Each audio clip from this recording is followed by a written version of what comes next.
नमस्कार मित्रांनो, मी अमोल आणि स्वागत आहे तुमचं पुन्हा एकदा आपल्या चॅनलच्या एका नवीन ब्लॉगमध्ये. मित्रांनो, आज आहे गोपाळकाला. तर सर्वात आधी सर्वांना गोपाळकाल्याचे खूप खूप शुभेच्छा. तर गोपाळकाला सगळीकडेच उत्साहात साजरा केला जातो. तसेच वेगवेगळ्या ठिकाणी वेगवेगळी परंपरा असते. मुंबईमध्ये खूप मोठ्या प्रमाणात दहीहंडी असते आणि कोकणातल्या प्रत्येक गावामध्ये एक वेगळी परंपरा आपल्याला बघायला मिळते. तर आज आपण चाललो आहे आचरे गावामध्ये. आचरे गावामध्ये जाऊन आपण पिरावाडीमध्ये जाणार आहोत, जे मालवण तालुक्यातच आहे.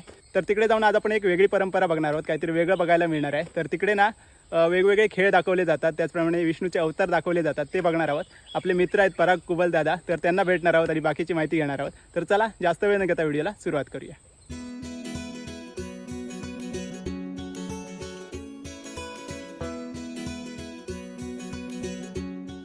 तर मित्रांनो, आचरा पिरावाडीमध्ये पोहोचलो आहे आणि इकडेच समोर आता आपल्याला राधाकृष्ण मंदिरामध्ये जायचं आहे.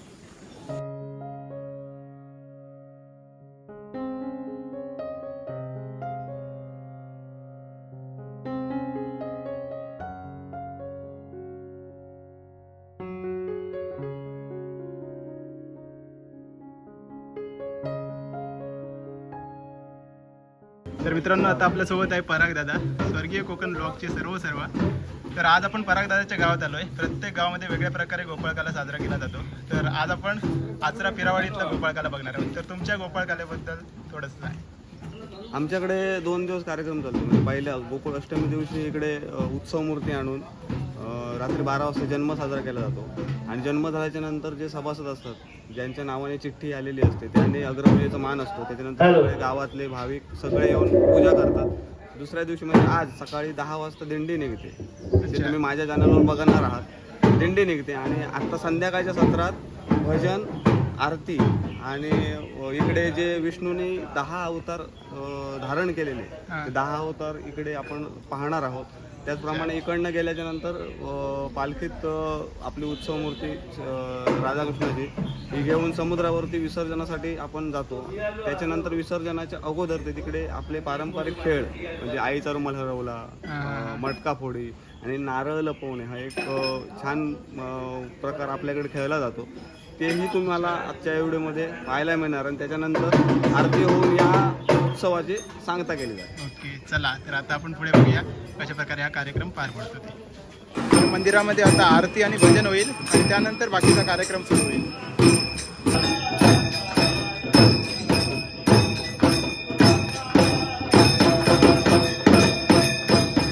पावसाने पण हजेरी लावली आहे.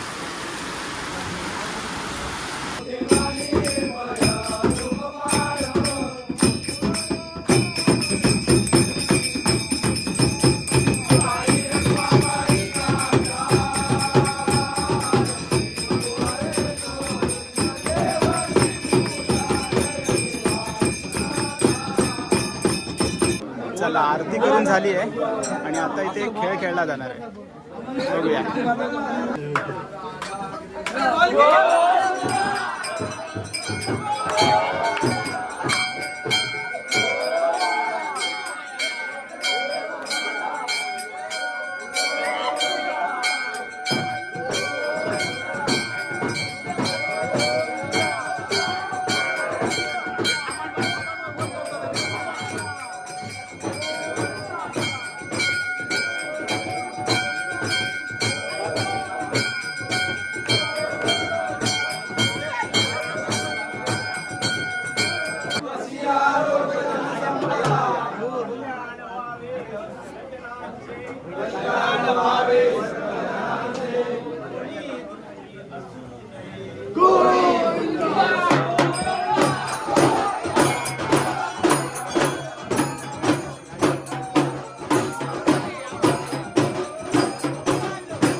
तर आता सगळेजण बाहेर आलेत आणि इथे आता विष्णूचे 10 अवतार खेळले जाणार आहेत.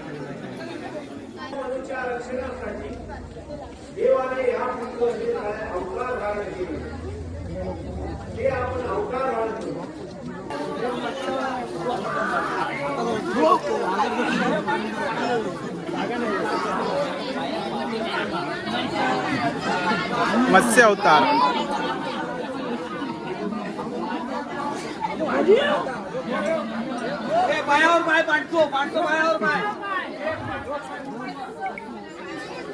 पहिला अवतार,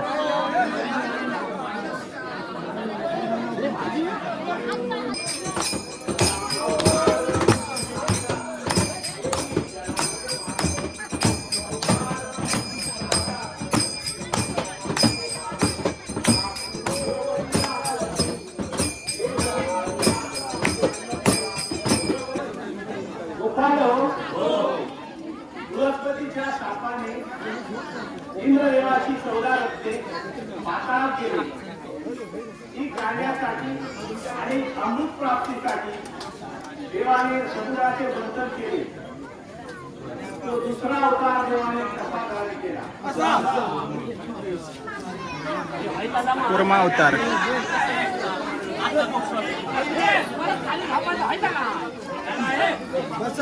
पद्मासन घाला, पद्मासन.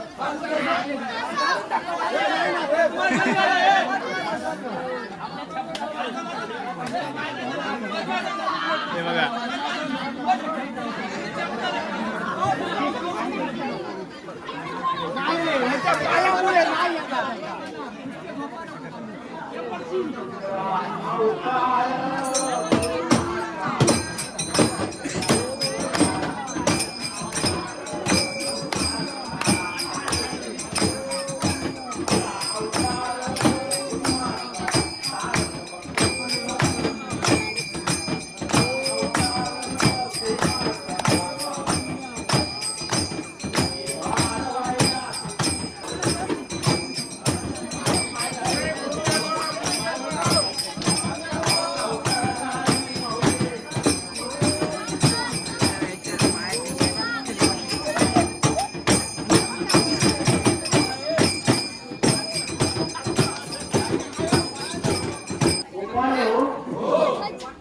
तिसऱ्या अवतारात पृथ्वीवर हिरण्यक्ष नावाचा दैत्य पार बसला. त्याने पृथ्वी पाताळात गेली. ती वर काढण्यासाठी देवाने वराह धारण केले. तो अवतार देवाने कसा धारण केला?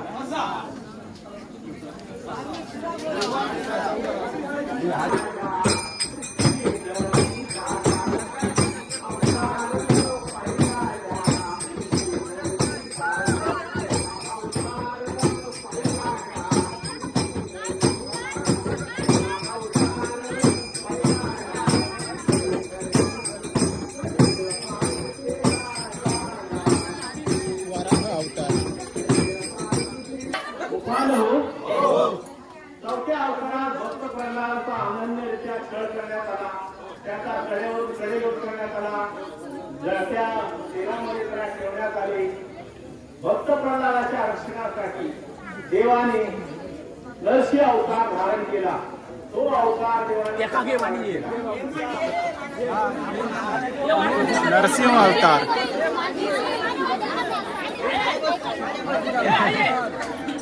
मांडीवर घ्यायचंय. बापरे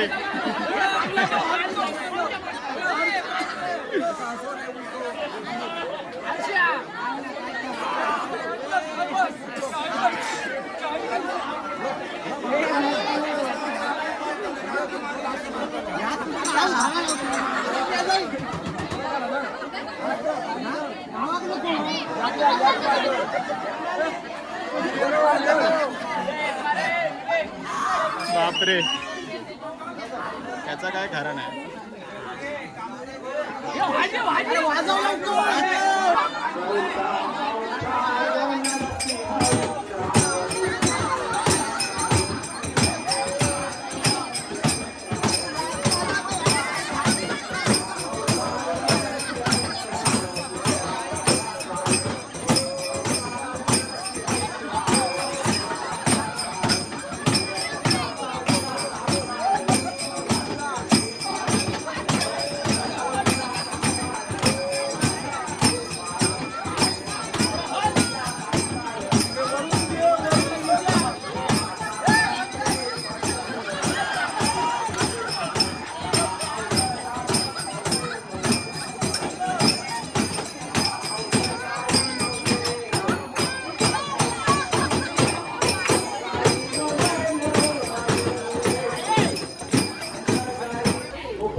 सुदर्शन पुत्र बळीने सर्व पृथ्वी आपली होती.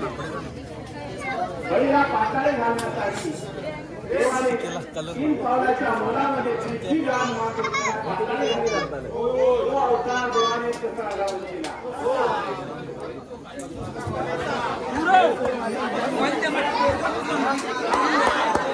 पुढचा अवतार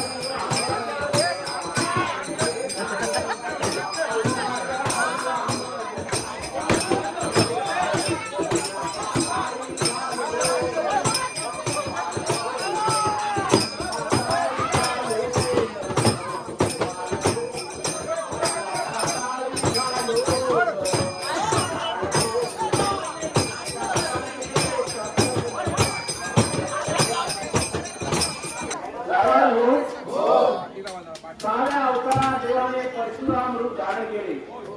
21 वेळा पृथ्वी निशस्त्र केली. सहस्रार्जुनाचा वध केला. तो अवतार देवाने कसा धारण केला.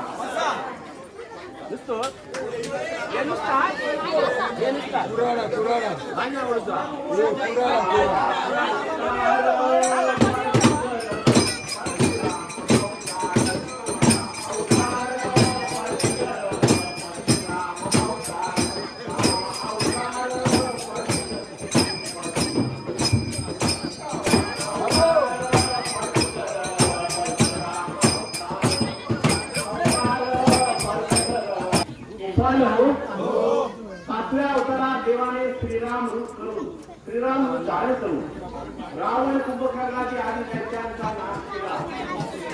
तो अवतार देवाने धारण केला.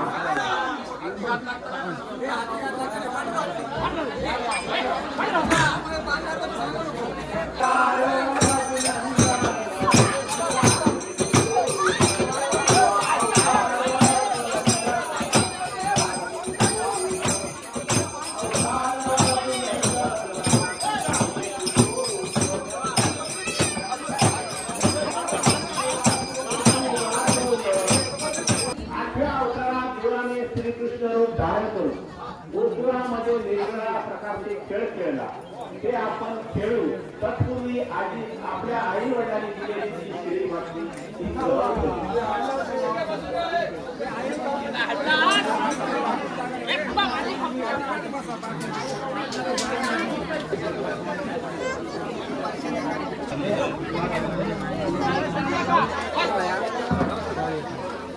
तर मित्रांनो 8 अवतार आपण बघितले आणि 2 राहिलेत ते बीच वरती जाऊ. कबड्डी आणि हे खेळतो. अच्छा ओके. तर आता इकडे ढोल पताक विसर्जनासाठी इथलेच आहेत ना महिला. आमचेच अच्छा इथल्याच आहेत. वहिनी पण आहे बघा. वहिनी जोरात वाजवा. तर आता राधाकृष्णाची मूर्ती विसर्जनासाठी बाहेर पडतील. इकडे आता ढोल ताशाच्या गजरात आपल्याला वेळेवरती जायची.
विसर्जनासाठी निघालोय.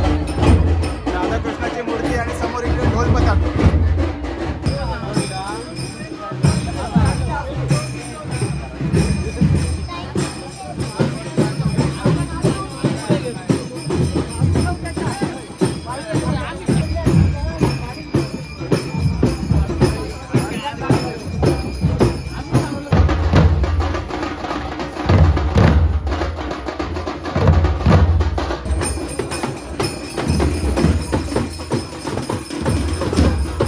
तर मित्रांनो फुल वाजत गाजत मिरवणूक निघाली आहे.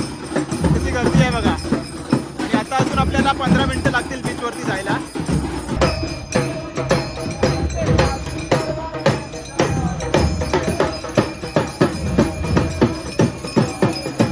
मित्रांनो बीचवरती मिरवणूक पोहोचली आहे आणि आता इथे थोड्याच वेळात खेळ खेळले जाणार आहेत या वाळूवरती. समुद्र कसला खवळलाय बघा. 2-3 दिवस खूप वारा आहे. हे बघा शौर्या, पराग दादाची मुलगी. तर इथे आता मूर्ती आणली आहे आणि या साईडला आता खेळ खेळले जाणार आहेत. तर ग्राउंड आखतायत. कबड्डी असेल, आईचा रुमाल हरवला असेल, अजून पण बरेच गेम्स आहेत. तर ते बघूया आता. कबड्डीचा खेळ आता सुरू होतोय.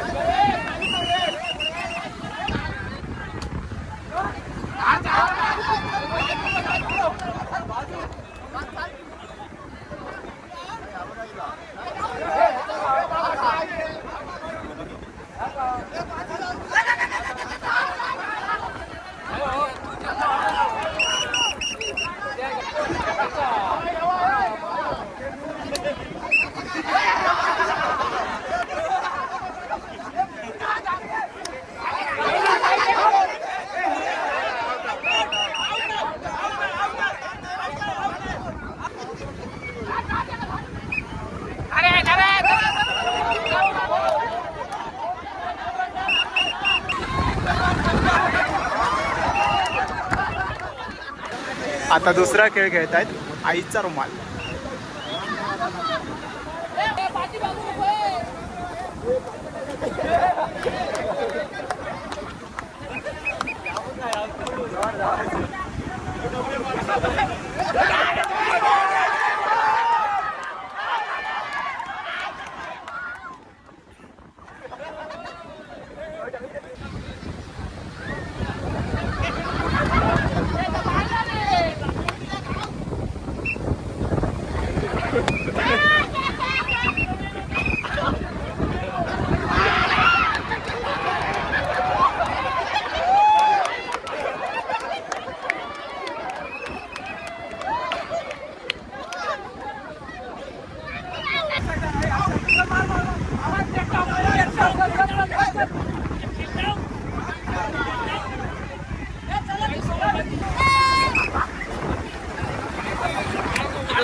फुल धमाल मजा मस्ती चालू आहे. आता पुढचा गेम मडकं फोडायचं आहे.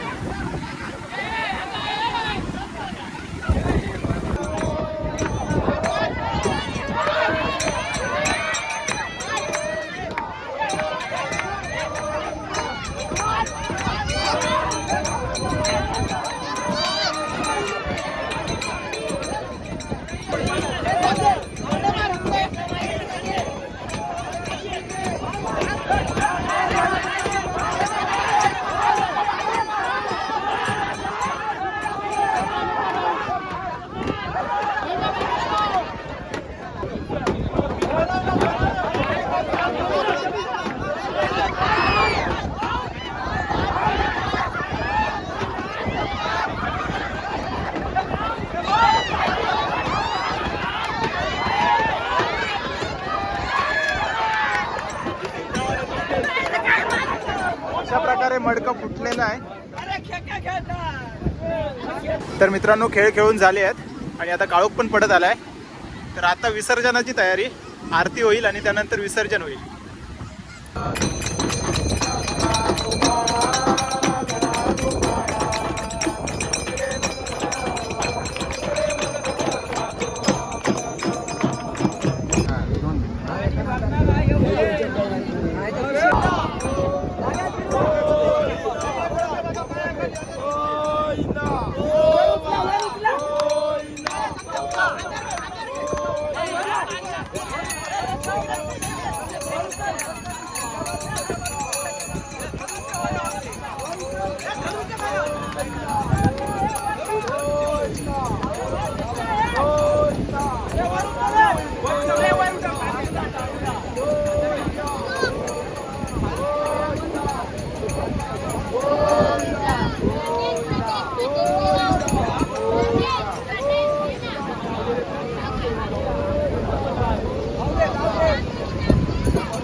विसर्जनाला संध्याकाळचे 7:30 वाजलेत. अजून थोडा थोडा उजेड आहे.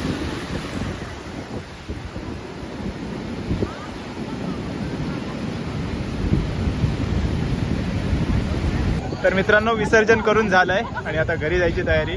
वहिनींनी भारी ढोल वाजवला. चला संध्याकाळचे 7:30 वाजलेत आणि आपल्याला अजून 25 किलोमीटर जायचंय घरी. चला आता घरी जाऊनच व्हिडिओ एंड करूया. तर मित्रांनो रात्री घरी पोहोचायला 8:30 वाजले. कोकणातील प्रत्येक गावामध्ये काहीतरी वेगळं आपल्याला बघायला मिळतं. तर आज आपण आचरा पिरावाडीमधला गोपाळकाला बघितला. तर आजचा व्हिडिओ तुम्हाला कसा वाटला नक्की कमेंट्समध्ये सांगा. चॅनलवरती नवीन असाल तर प्लीज चॅनलला सबस्क्राईब करा. तर चला भेटूया आता लवकरच एका नवीन ब्लॉगमध्ये. तोपर्यंत बाय बाय, टेक केअर, काळजी घ्या.